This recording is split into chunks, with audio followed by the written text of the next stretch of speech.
There's a truth that the world rarely speaks of. A secret known only to those who bear the weight of a calling from God.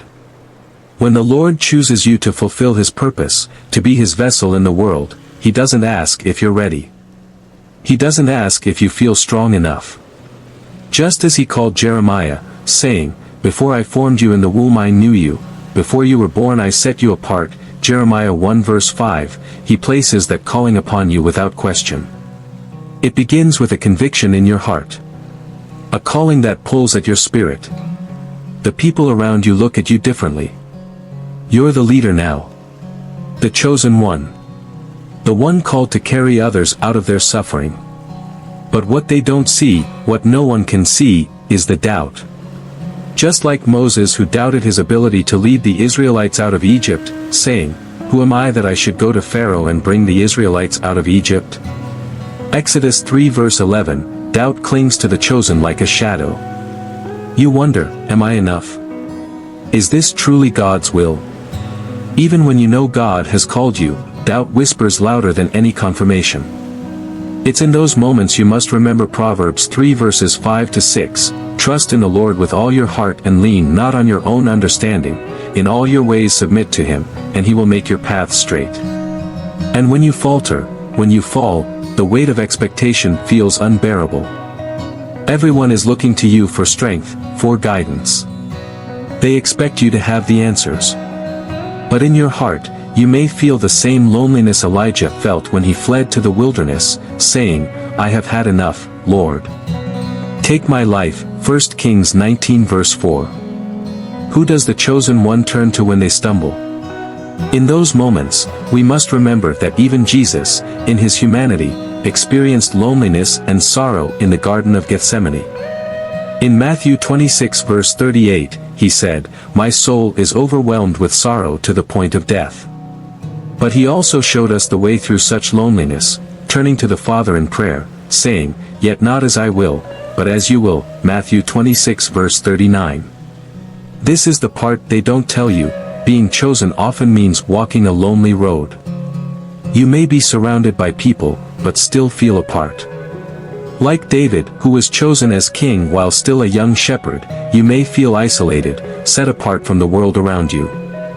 "Even though I walk through the valley of the shadow of death, I will fear no evil, for you are with me," Psalm 23 verse 4. You see, leadership is often a solitary place. Yet, in that solitude, there's a deeper presence. You're not truly alone. In that quiet, you find your strength, not in the cheers, not in the titles, but in your relationship with God. It's in the stillness where you hear His voice saying, "Be still, and know that I am God," Psalm 46 verse 10. The world doesn't see the private battles. They don't know the nights when you've knelt in prayer, unsure if you could continue. They only see the victories, the public moments of triumph. But you must remember what Paul wrote in 2 Corinthians 12 verse 9, "My grace is sufficient for you, for my power is made perfect in weakness." In those hidden moments of struggle, God's strength is perfected in you. And that's the secret. The chosen one does not endure because of their own strength. You endure because God upholds you. Isaiah 40 verse 31 tells us, "But those who hope in the Lord will renew their strength. They will soar on wings like eagles, they will run and not grow weary, they will walk and not be faint."